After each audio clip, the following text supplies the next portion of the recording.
Hello friends, Bengali horror podcast YouTube channel ভূত ভীষণে আপনাদের সকলকে স্বাগত জানাচ্ছি। আমি শুভ। আশা করি আপনারা সকলে খুব ভালো আছেন, নিরাপদে আছেন। আর এখন সময় ভয় পাওয়ার। বন্ধুরা, আপনাদের যদি সত্যিকারের ভূত প্রেত বা অলৌকিক ঘটনা শুনতে ভালো লাগে তাহলে তাড়াতাড়ি আমাদের চ্যানেলটি সাবস্ক্রাইব করুন আর আপনাদের পরিচিতদেরও চ্যানেলটি সাজেস্ট করুন। কারণ আমরা প্রতি সপ্তাহে দুটো করে এমন সত্যি ভৌতিক বা অলৌকিক ঘটনা নিয়ে আসি আপনাদের জন্য, যেগুলো আমাদের চ্যানেলের কোনো না কোনো শ্রোতা আমাদের পাঠিয়ে থাকেন। তাহলে সবাই চটপট একটু হেডফোনটা লাগিয়ে নিন আর হারিয়ে যান ভৌতিক জগতে। তো এই সপ্তাহে বেশ কয়েকটি ঘটনা কিন্তু আমরা আপনাদের থেকে পেয়েছি। তবে যে ঘটনাটি আজ আপনারা শুনতে চলেছেন সেটি এই সপ্তাহে সবচেয়ে সেরা হান্টেড ঘটনাগুচ্ছ বলে আমার মনে হয়েছে। হ্যাঁ, ঠিকই শুনেছেন, ঘটনাগুচ্ছ। যিনি আমাদের সাথে ঘটনাগুলি শেয়ার করেছেন ওনার ফ্যামিলির সবার সাথেই কোনো না কোনো ঘটনা জুড়ে রয়েছে, আর সেই সমস্ত ঘটনাই তিনি আমাদের সাথে শেয়ার করেছেন। আজকের যিনি ঘটনা প্রেরক উনি আমাদের চ্যানেলের একদম নতুন সদস্য। তো চলুন ওনার পাঠানো ঘটনাটি আপনাদের পড়ে শোনাচ্ছি। আর বেশি কথা বাড়াবো না, শুনে আপনারা অবশ্যই জানাবেন ঘটনাটি আপনাদের কেমন লাগলো। হাই শুভদা, আমি দিব্যেন্দু মাইতি, আপনার চ্যানেলের একদম নতুন সদস্য। আমার বাড়ি বেলঘরিয়াতে।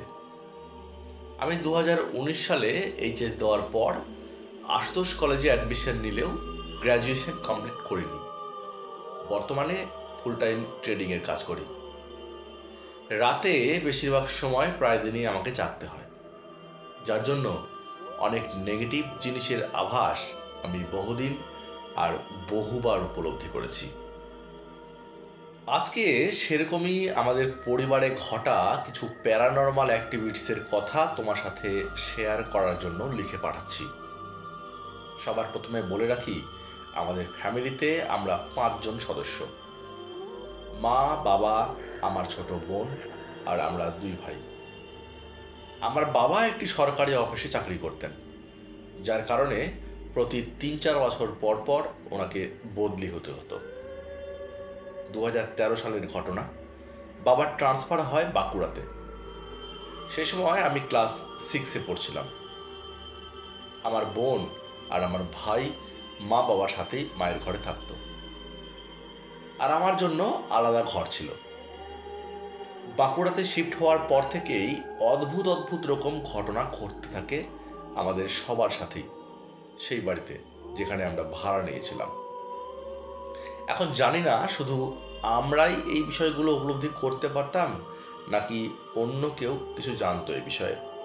কারণ এই বিষয়ে কাউকে কিছু জিজ্ঞেস করা হলেও কেউ কিছু বলতে চাইতো না, সবাই কেমন যেন এড়িয়ে যেত।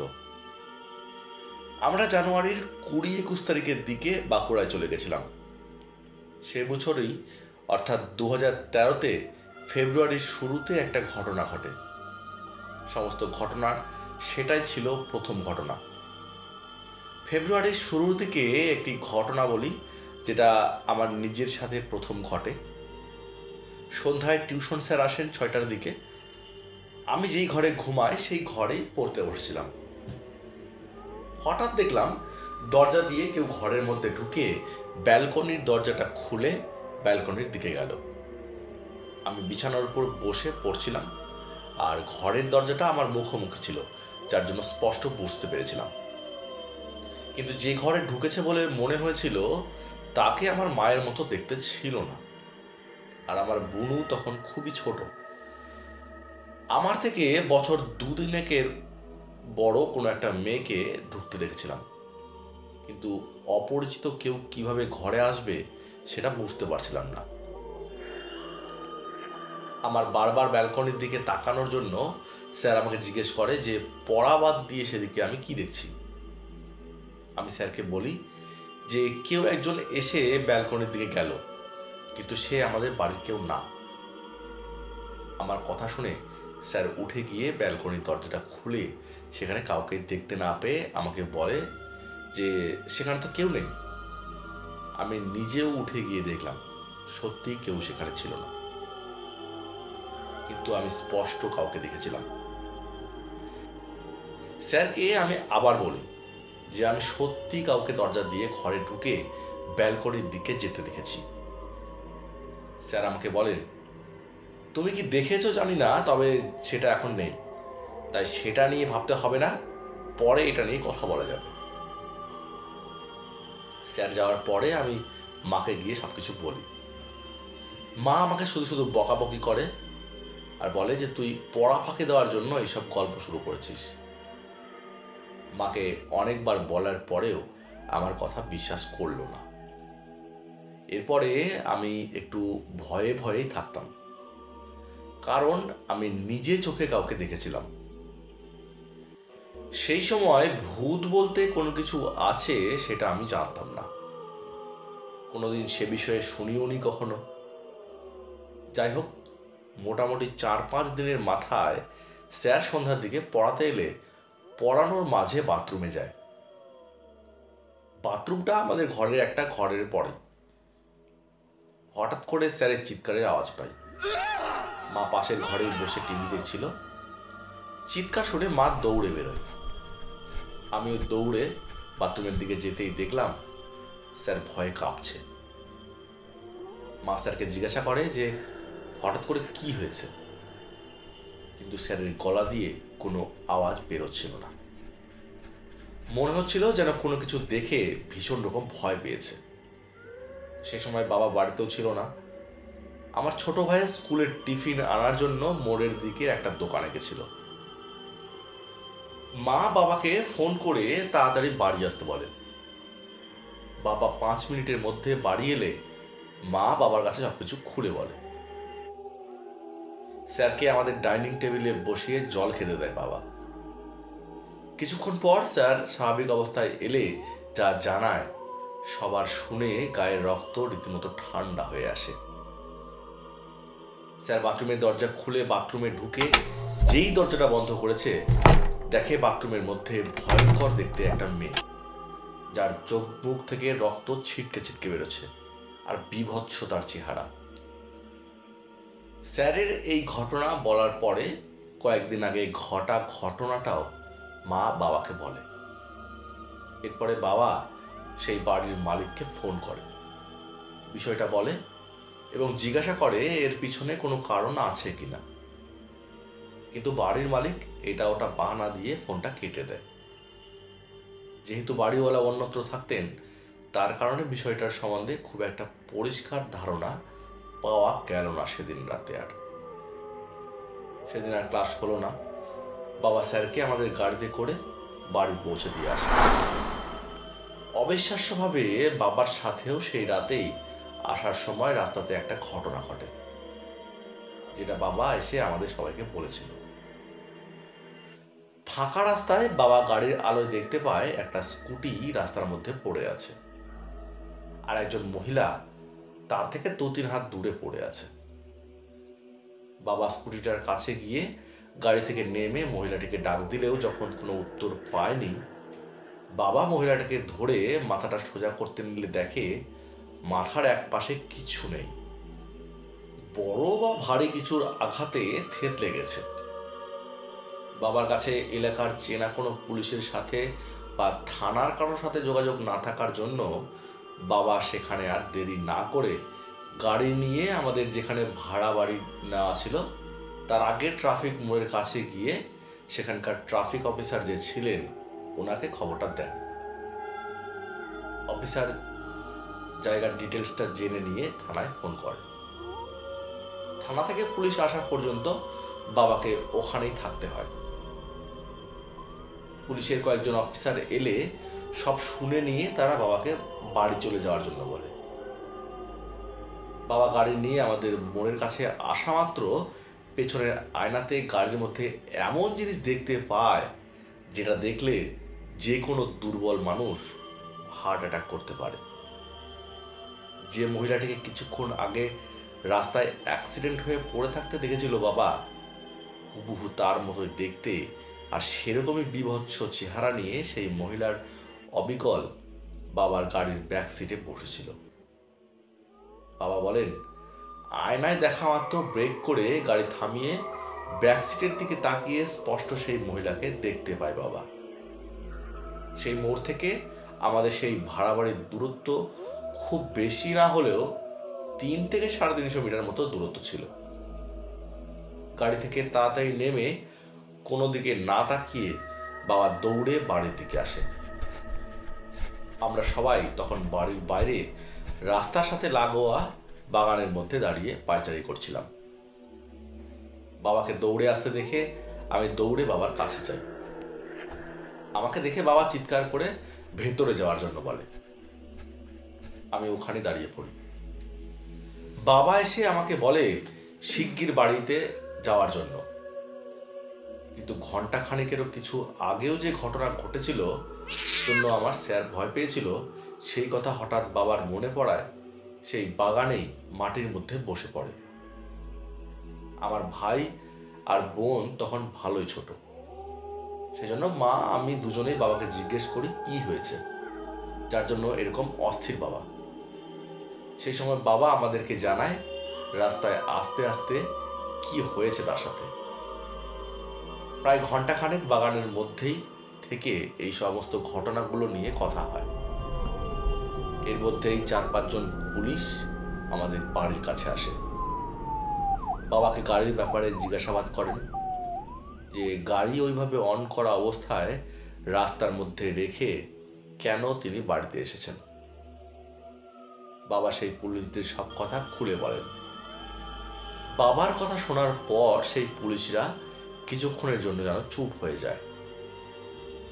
তারপরে ওনারা যা বললেন সেটা শোনার পর আমরা সকলে আরো মারাত্মক রকম ভয় পাই। ওনারা বলেন 4 বছর ধরে এই বাড়িতে যারাই ভাড়া নিয়ে থাকতে এসেছেন ওনাদের সাথেই এরকম ঘটনা ঘটেছে। প্রায় সব ঘটনাই একই ধরনের। সাথে সেই পুলিশেরা এটাও জানায় যে অ্যাক্সিডেন্টের কথা বাবা সেই ট্রাফিক মোড়ে বলেছিলেন, সেই জায়গাতে নাকি কোনো অ্যাক্সিডেন্টের কোনো কিছু তারা সেখানে গিয়ে খুঁজে পায়নি। বাবা তখন সেই পুলিশদের আমাদের বাড়িতে ঘটা ঘটনাটা খুলে বলার পরে সেই পুলিশদের মধ্যে যে 2 জন অফিসার ছিলেন তাদের একজন তাদের সাথে থাকা কনস্টেবলদের বলেন আমাদের বাড়িতে থাকার জন্য, যাতে কোনো সমস্যা হলে তারা ব্যাপারটা সামলাতে পারেন। পরের দিন ওনারা আবার এসে বিস্তারিত কথা বলবেন এই বলে ওনারা বেরিয়ে যান। এরপরে সেই পুলিশ 2 জন সেই বাড়ির মেইন গেটের সাথে লাগোয়া একটা ছোট ঘর ছিল, সেই ঘরের কাছেই বসে থাকবে জানায়। আর ওনার বাবাকে বলেন যে কোনো সমস্যা হলে যেন ওনাদেরকে ডাক দেয়। এরপরে আমরা ঘরে যাই। সে রাতে কারো গলা দিয়ে আর খাওয়ার নামার মতো পরিস্থিতি ছিল না।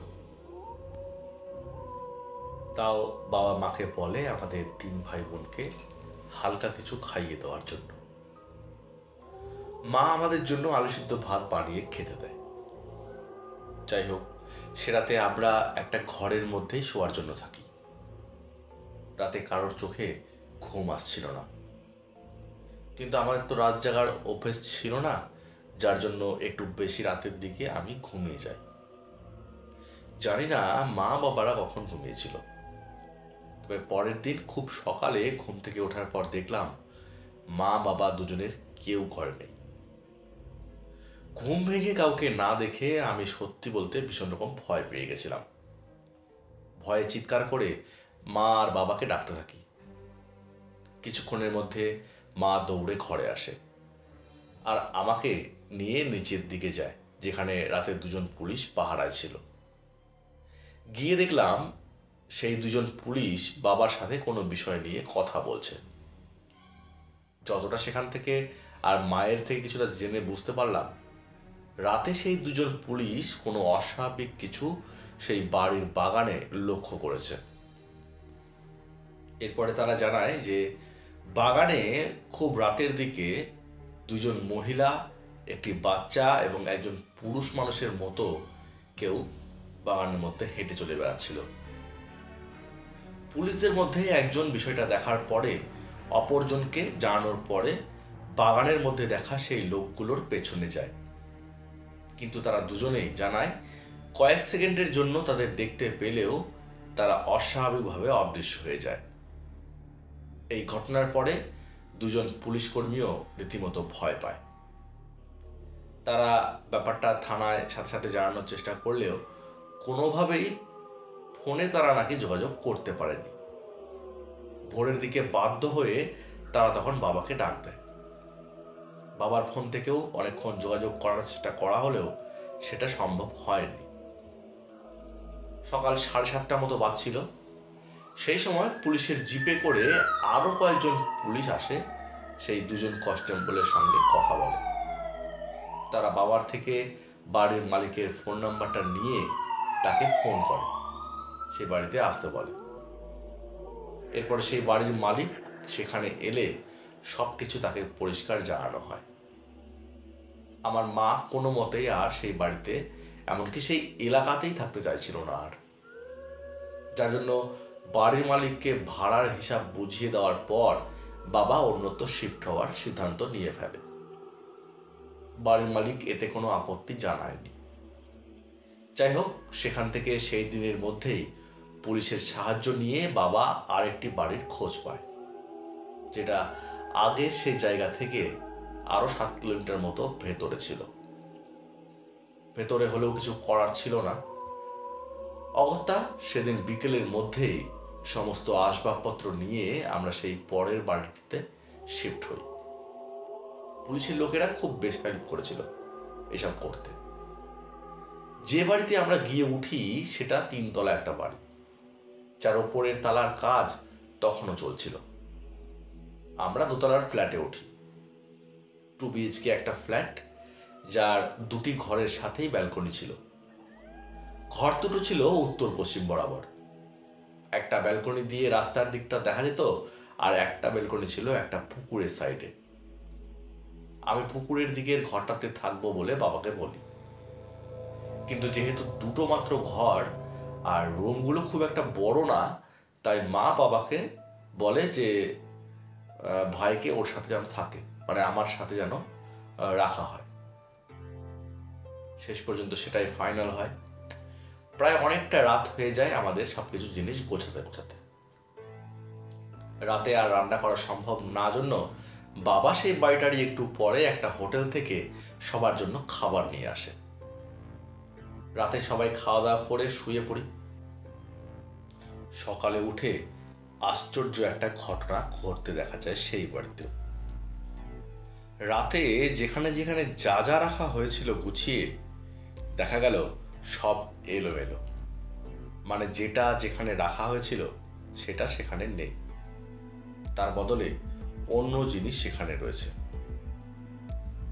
বিষয়টা খুব একটা গুরুত্ব বাবা মা কেউই দেয়নি সেদিন আর। ধরে নিয়েছিল যে তাড়াহুড়ো করে গোছাতে গিয়ে হয়তো ওভাবেই রাখা হয়েছিল, আর সেটা ভুলে গেছে। মা আর বাবা আবার এলোমেলো জিনিসগুলো সাজিয়ে যেটা যেখানে রাখার সেটা সেখানে আবার গুছিয়ে রাখে। এরপরে অফিস টাইমে বাবা বেরোনোর জন্য রেডি হয়। আমারও স্কুলের সময় হয়ে যাচ্ছিল, তাই মা আমাকেও রেডি করে দিয়ে বাবাকে বলে স্কুলে নামিয়ে দিয়ে যেতে। যাই হোক, বাবা আমাকে স্কুলে নামিয়ে দিয়ে অফিসে চলে যায়। বিকেলের দিকে মা গিয়ে আমাকে নিয়ে আসে বাড়িতে। আর বাড়ির যিনি মালিক তিনি বাবাকে বলে দিয়েছিলেন যে যেহেতু বাড়ির উপরতলায় কাজ চলছে, তাই কারেন্ট যাওয়া আসার সমস্যা হতে পারে, আমরা যেন মোমবাতির ব্যবস্থা করে রাখি। মা সেই মতো বেশ কয়েকটা মোমবাতি দোকান থেকে কিনে আমাকে নিয়ে সেই বাড়িতে আসে। সেই রাতে আমার বোন আর মায়ের সাথে এমন কিছু ঘটনা ঘটে সেই বাড়িতেও, তারপর থেকে বিষয়টা একটু বেশি জোরালো হয়। আমি আর মা বাড়ি আসার পরে মা রান্নাঘরে গিয়ে খাবারগুলো বাড়তে নেয়। সেই সময় আমি বাথরুমে গিয়ে হাত পা ধুচ্ছিলাম। হঠাৎ বুনু চিৎকার করে ওঠে। মা আর আমি দৌড়ে বুনুর কাছে গেলে ও বলে কোনো একজন মহিলা ঘরের মধ্যে এসে ওকে নিয়ে যেতে চাইছিল। ও ভয়ে চিৎকার করার পরে আমরা যখন ঘরে ঢুকি সেটা নাকি হারিয়ে যায়। মা বেশ কিছুক্ষণ ওকে সাহস দেওয়ার পর বাবাকে ফোন করে। বাবা সে সময় বাড়ির কিছু জিনিসপত্র নেওয়ার জন্য মার্কেটে যায় বাড়ির মালিকের সাথে। বাবা আসার পরে সব শুনে একটু আনকমফোর্টেবল ফিল করে। বলে, যে জন্য এখানে আসা এত ঝুট ঝামেলা করে, এখানে এসেও কি সেই ঝামেলা পোহাতে হবে নাকি কে জানে। যাই হোক, আমরা সবাই খাওয়া দাওয়া করে সবার জন্য রেডি হই। ভাই আর আমি আমার ঘরে চলে আসি। বাবা, মা আর বোন পাশের ঘরে থাকে। আমরা ঘুমিয়েছিলাম 10:40-50 এই সময়। হঠাৎ করে মাঝে রাতের দিকে কারো চিৎকারের আওয়াজ শুনে লাফিয়ে উঠি আমি আর ভাই। বুঝতে পারলাম পাশের ঘর থেকে মায়ের আওয়াজ আসছে। আমরা দরজা খুলে মারা যেখানে শুয়েছিল সেই ঘরের দরজার গিয়ে ডাক দিলে বাবা তাড়াতাড়ি করে দরজা খুলে দেয়। ঘরে ঢুকে দেখি মা মেঝেতে পড়ে রয়েছে, চুল সব এলোমেলো। বাবা দরজা খুলে দিয়েই মাকে গিয়ে ধরে মাথায় জল দিতে শুরু করে। মা ভীষণ রকম ভয় পেয়েছিল আর কাঁপা কাঁপা গলায় বলতে শুরু করে যে কেউ যেন প্রথমে তার পায়ের ওপরে হাত দেয়, তারপরে ধীরে ধীরে শরীরের উপরের দিকে উঠতে থাকে। মা জাগা পেয়ে কে কে বলে চিৎকার করতেই কেউ যেন তার চুলের মুঠি ধরে বিছানায় থেকে মেঝেতে টেনে নামায়। বাবা আর বোনও মায়ের চিৎকার শুনে উঠে পড়ে, দেখে মা মেঝেতে পড়ে রয়েছে। আর সেই সময় আমি আর ভাই ঘরে আসি। এই ঘটনার পরই সে রাতেই পুলিশকে খবর দেয় বাবা। ওরা এসে গোটা বাড়িটা তল্লাশি করে, কিন্তু কোনো সন্দেহজনক কিছু বের করতে পারল না। ঘর ভেতর থেকে লক করা ছিল, তাই বাইরে থেকে কারো ভেতরে আসার ব্যাপারটা একদমই নেই। পুলিশের লোকেরা জিজ্ঞেস করে যে মায়ের কোনো শারীরিক বা মানসিক সমস্যা আছে কিনা, কিন্তু মায়ের কোনো সমস্যা না থাকায় বাবা সেই পুলিশদেরকে সেটা জানায়। ভোর 5টা পর্যন্ত অনেক পুলিশ বাড়িতে আসে। বাড়িওয়ালার নিচের তলার ঘরে থাকতেন, তিনিও আমাদের রুমে এসে সবকিছু শোনেন। এই ঘটনার পর কেউই কোনো রহস্য উদ্ঘাটন করতে পারল না যে কি কারণে এমনটা হয়েছিল, বা সেখানে আগে থেকেই কোনো আত্মার প্রভাব রয়েছে কিনা সেটা কিন্তু কেউ বলতে পারেনি। ভয়ঙ্কর এই ঘটনার পর আমরা সবাই বেশ কিছুদিন ভয়ে ভয়েই থাকতাম, কিন্তু সেই ঘটনার পর কয়েক মাস আর কোনো এরকম ঘটনা কারোর সাথে ঘটেনি। আমরাও ভেবেছিলাম হয়তো সমস্যা যা ছিল সেটা হয়তো আর নেই। কিন্তু 2016-তে আবার একটা ঘটনা ঘটে। আমার দিদা আমাদের সেই ভাড়া বাড়িতে ঘুরতে আসে। দিদার বাড়ি মালদার শাহাপুরে। সেখানে আমার মামার সাথেই থাকেন দিদা। দাদু আজ থেকে 20 বছর আগেই মারা গেছিল। দিদা বিকালের দিকে এসেছিল, আর আমি সেই সময় ভাইকে টিউশন থেকে আনতে গেছিলাম আমাদের ওই বাড়ি থেকে 5-6টা বাড়ির পরে একটা বাড়ি থেকে। আমি আর ভাই আসার পরে অনেকক্ষণ দিদার সঙ্গে গল্প সল্প হয়। সময়টা ছিল এপ্রিলের মাঝামাঝি। ভীষণ রকম গরম পড়েছিল। সন্ধ্যা 7টা-8টা এরকম সময় আমি নিজের পড়া করে ব্যালকনিতে গিয়ে মেঝেতে শুয়েছিলাম। বাবা সে সময় পাশের ঘরেই টিভিতে খবর দেখছিল, আর মা আর দিদা রান্নাঘরে খাবার বানাচ্ছিল আর ভাই বোনদের সঙ্গে গল্প করছিল। আমি ব্যালকনিতে শুয়ে আছি, হঠাৎ মনে হলো কেউ যেন আমার পাশে শুয়ে আছে, গায়ের সাথে থেকে রয়েছে এরকম ফিল হয়। শুরুতে একটু ঘাবড়ে গেলেও কিছুক্ষণ পরে কাত হয়ে দেখি কিছুই নেই। আমার মনে হলো যে হয়তো ভুল ভাবছিলাম, কিন্তু আবার কিছুক্ষণ পর আবার মনে হলো যে কেউ নিশ্চিত আছে। হঠাৎই কেউ যেন আমার কানে কানে ফিসফিস করে কিছু বলতে লাগলো। আমি স্পষ্ট শুনতে পেয়েছিলাম কেউ আমাকে বলল, এই ঘরটা আমার, আমি এখানে তোদের দেখতে পারছি না। আমি ধর্মড়িয়ে উঠে ঘরে ঢুকে বাবাকে এটা বলি। ব্যালকনিতে হালকা একটা লাইট জ্বালানো ছিল, কিন্তু আমি কিছু সেকেন্ডের জন্য একটা ছায়ার মতো কিছু দেখলেও পরে আর সেটাকে দেখতে পাইনি।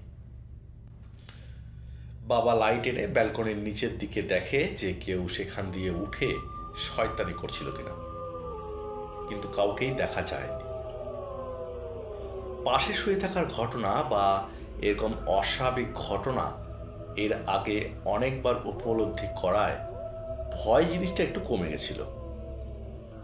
যাই হোক, সেই ঘটনার কথা আমি বা বাবা কেউই আর কাউকে জানায়নি, আবার সবার মনে ভয় চলে আসবে সেই জন্য। কিন্তু সেদিনের সেই ঘটনা শুধু আমার সঙ্গেই থেমে থাকেনি। দিদা আর মা সন্ধ্যার একটু পরে পরে বাড়ির সামনের ব্যালকনিতে বসে গল্প করছিল। সেই সময় অস্বাভাবিক লম্বা কোনো কিছু কেউ সেই বাগানের মধ্যে ঘুরে বেড়াতে দেখে। দিদা গ্রামের মানুষ ছিলেন, এইসব অভিজ্ঞতা আগেও অনেক ছিল তার। দিদা সেই রাতে খেতে বসে বাবা আর মাকে শান্তি রক্ষার জন্য পুরোহিত ডেকে একটা যজ্ঞ করার জন্য বলে। অনেক কিছু চিন্তা ভাবনা করার পর বাবা সম্মতি দিলে পরের দিন এক পুরোহিতের সাথে যোগাযোগ করে। সেই পুরোহিত তখন একজন সিদ্ধতান্ত্রিকের খবর দেন, যে সমস্ত জিনিসে সিদ্ধহস্ত ছিলেন। বাবা সেই তান্ত্রিকের সঙ্গে যোগাযোগ করেন এবং ঠিক হয় 2 দিন বাদে অর্থাৎ শনিবারের দিন আমাদের সেই বাড়িতেই যজ্ঞ হবে। যজ্ঞের দিন সেই তান্ত্রিক বাড়িতে ঢোকার পূর্বেই কিছু সংকেত পায়, যেগুলো আমাদের ঘরে এসে বাবাকে বলে। আর সত্যি সত্যি সেই রকমই সবকিছু হয়, যেগুলো সেই তান্ত্রিক বলে বাবাকে। যজ্ঞ শুরু হওয়ার সাথে সাথে বিশ্রী একটা আঁশটে গন্ধ বেরোতে শুরু করে ঘর থেকে। ঘরের জিনিসপত্র আপনা আপনি এদিক ওদিক নড়তে থাকে। শুরুতে বেশ কিছুক্ষণ এরকম হওয়ার পর তাণ্ডব যেন বাড়তে থাকে। রান্নাঘর থেকে কাঁচের গ্লাস আমাদের দিকে কেউ যেন ছুঁড়ে ছুঁড়ে মারতে শুরু করে। কাঁচের ভাঙা কিছু অংশ লেগে ভাইয়ের পায়ের এক জায়গায় কেটে যায়। যাই হোক, যজ্ঞ শেষ হওয়ার আগে পর্যন্ত যতই অস্বাভাবিক ঘটনা হোক না কেন, যজ্ঞ শেষ হওয়ার পর সেরকম কোনো কিছু আর ঘটল না। তান্ত্রিক আমাদের সবাইকে একটা করে সুতো হাতে বেঁধে দিয়ে বলে সেটা মাটিতে না ঠেকাতে কোনো সময়। মাটিতে ঠেকলে ওর গুণাগুণ নষ্ট হয়ে যাবে। আর বাবাকে যাওয়ার সময় বলে যে আর কোনো সমস্যা হবে না। আর সত্যি সত্যি 2017 সালের ডিসেম্বর পর্যন্ত সেই বাড়িতে থাকা পর্যন্ত কোনো সমস্যা আর হয়নি। বাবা 2022-এ রিটায়ার হওয়ার পর আমরা বেলঘড়িয়াতে চলে আসি। রিসেন্ট গত বছর আবার কিছু ঘটনা ঘটে দিদার বাড়ি গিয়ে। আমি, মা, ভাই আর বুনু দিদার ওখানে ঘুরতে গেছিলাম। 2 দিন থাকার পর একটা বিষয় খেয়াল করি। মামার বাড়িতে একটা পোষা ল্যাব্রাডগ কুকুর ছিল। মাঝে মাঝেই ঘরের কোণার দিকে কিছু একটা দেখে দৌড়ে যেত আর দেওয়ালের দিকে তাকিয়ে ঘেউ ঘেউ করত। আমরা দিদার ওখানে 10 দিন মতো ছিলাম। 3 দিন কন্টিনিউ কুকুরটার এরকম অস্বাভাবিক আচরণ দেখার পর মামাকে বিষয়টা বলি আর মামাকেও দেখাই। মামা আমাকে বলে বিষয়টা তিনি খেয়াল করেননি কখনো সেভাবে, তবে কুকুর অকারণে এরকম করবে এটা ঠিক মেনে নেওয়া যাচ্ছিল না। দিদাকেও ব্যাপারটা বলি, কিন্তু সেরকম ভয়ানক কোনো কিছু সেই বাড়িতে কেউ অনুভব করেনি জন্য বিষয়টা নিয়ে খুব একটা কেউ মাথা ঘামালো না। এবছর অর্থাৎ 2025-এর জানুয়ারির মাঝামাঝিতে আমার বোনের সাথে একটা ভয়ঙ্কর ঘটনা ঘটে। বাবা ওকে নিয়ে হায়দ্রাবাদে ডাক্তার দেখানোর জন্য যাচ্ছিল। পেটে অস্বাভাবিক ব্যথা হতো জন্য কলকাতায় অনেক ডাক্তারকে দেখানো হয়। এক এক ডাক্তার এক এক রকম ট্রিটমেন্ট করার কারণে ও আরো বেশি দুর্বল হয়ে যাচ্ছিল। শেষমেশ আমরা জোরাজুরি করে বাবাকে হায়দ্রাবাদে নিয়ে যাওয়ার জন্য বলি, তাতে করে বাবা রাজি হয়। আমাদের বাড়ি থেকে বাসে করে দমদম হয়ে নেতাজি সুভাষ এয়ারপোর্টে পৌঁছানোর পরে ভেতরে ঢোকার পর সেখানে আমার বোনু যা দেখে যে কেউ ভয় পাবে। 12 থেকে 14 বছরের একটা মেয়ে সেই এয়ারপোর্টের ভেতরে একটা কোনায় দাঁড়িয়ে তার দিকে বীভৎসভাবে তাকিয়েছিল। শুরুতে বিষয়টা ইগনোর করলেও ব্যাপারটা জটিল হয় যখন আমার বুনু ওয়াশরুমে যায়। বাবা ওয়াশরুমের বাইরে দাঁড়িয়ে অপেক্ষা করছিল। বুনু ওয়াশরুম থেকে বেরিয়ে হাত মুখ ধোয়ার জন্য যখন বেসিনে দাঁড়ায়, আয়নায় পেছনেই সেই মেয়েটিকে দাঁড়িয়ে থাকতে দেখতে পায়। বুনু পিছনে ঘুরে সেই মেয়েটাকে দেখে ভয়ে চিৎকার করে ওঠে। ওর বাম হাতের 3টি আঙ্গুল কাটা ছিল, আর চুলগুলো সামনে এলোমেলোভাবে ঝুলছিল। সারা শরীরে রক্তের দাগ। মনে হচ্ছিল তখনই কারোর সাথে কিছু করে এসেছে। আমার বোন ওয়াশরুম থেকে দৌড়ে বেরোতেই সেখানে গার্ডেরা দৌড়ে এসে জিজ্ঞেস করে যে কী সমস্যা হয়েছে। তখন আমার বোন অর্পিতা গার্ডদের সব বললে তারা ওয়াশরুমে ঢুকে চেক করার জন্য যায়, কিন্তু সেখানে কাউকেই তারা খুঁজে পায়নি। কিন্তু সেখানে রক্তের দাগ পড়ে থাকতে দেখায় মেঝেতে। বোনদের ফ্লাইটের সময় হয়ে যাচ্ছিল জন্য তাদের চেক আপের জন্য কয়েকজন স্টাফ তাদেরকে নির্দিষ্ট স্থানে পৌঁছে দেয়।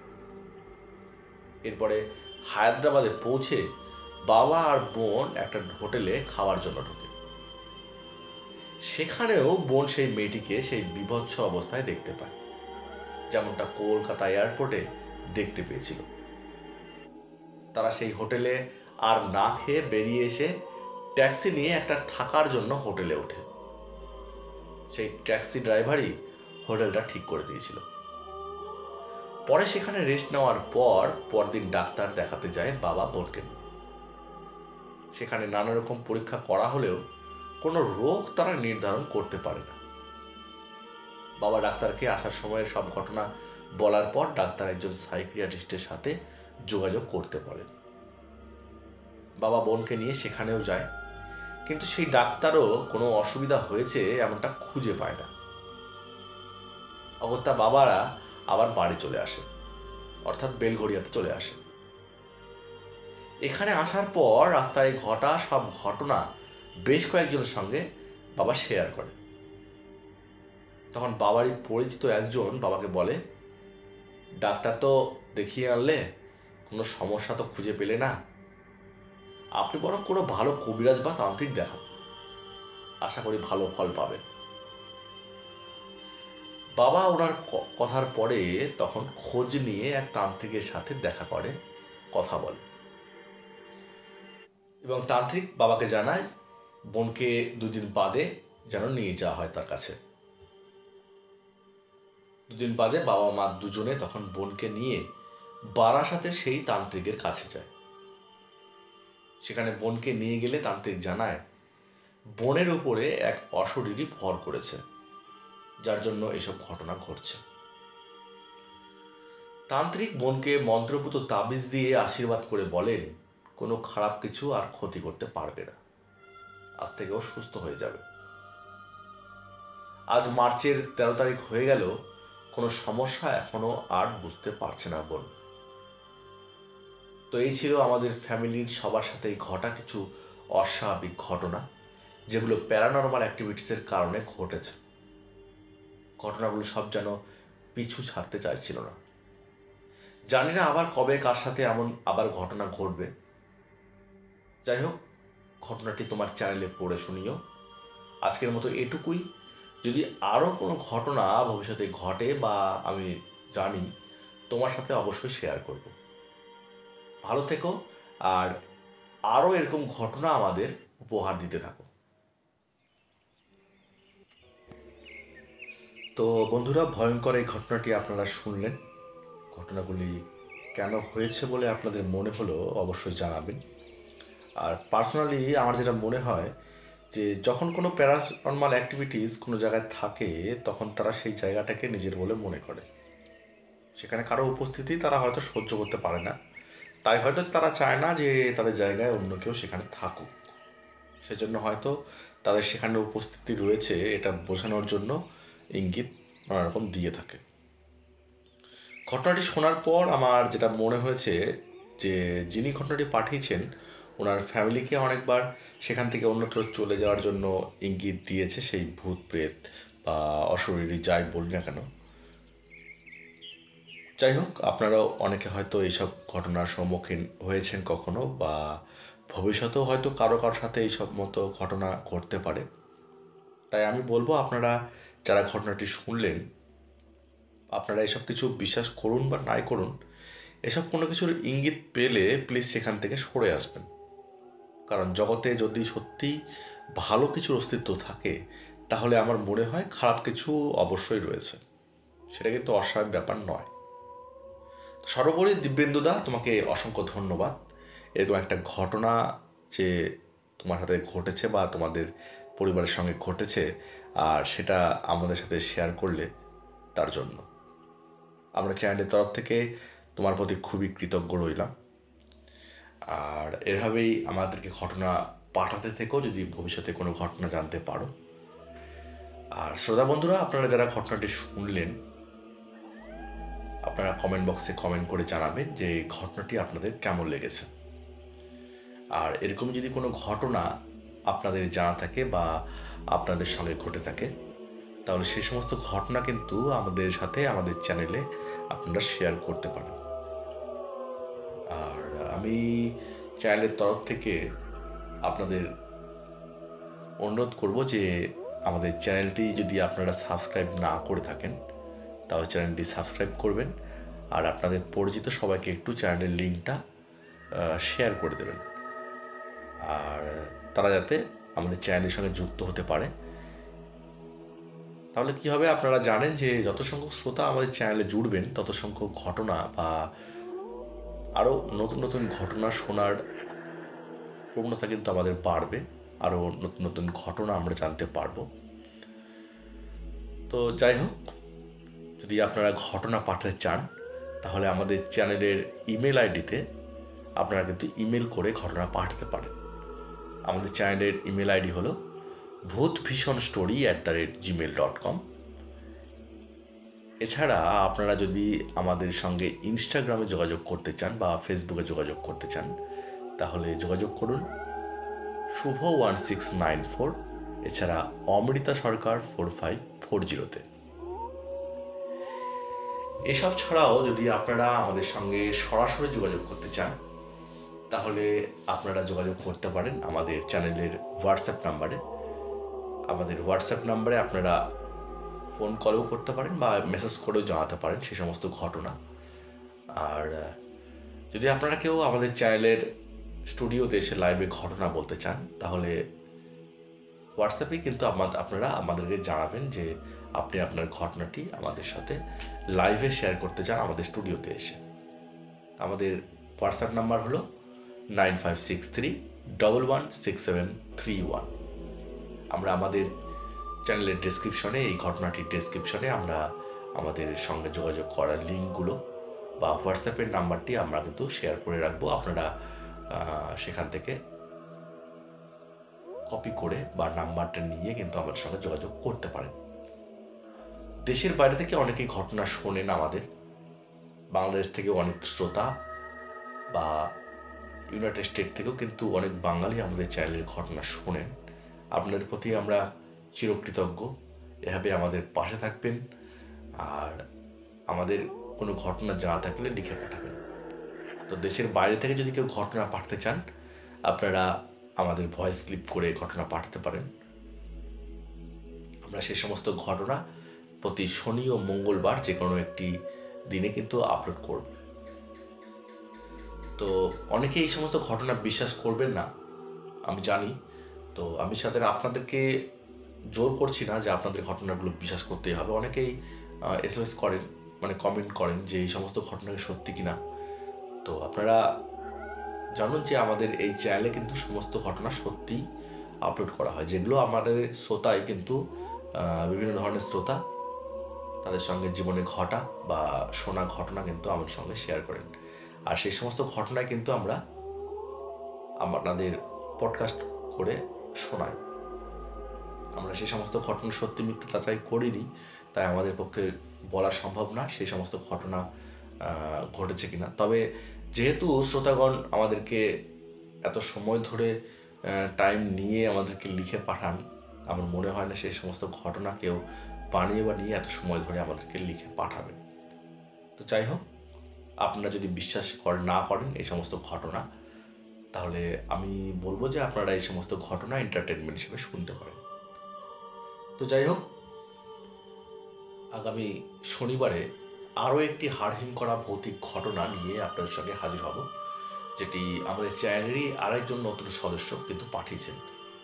এই সপ্তাহে অনেকজন শ্রোতা আমাদের চ্যানেলে জুড়েছেন, আমি আপনাদেরকে অসংখ্য ধন্যবাদ জানাই। আমাদের সঙ্গে এভাবেই জুড়ে থাকবেন, আমাদের পাশে থাকবেন।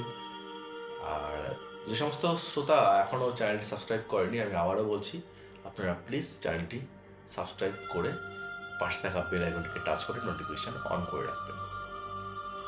আর আজকের মতো এটুকুই।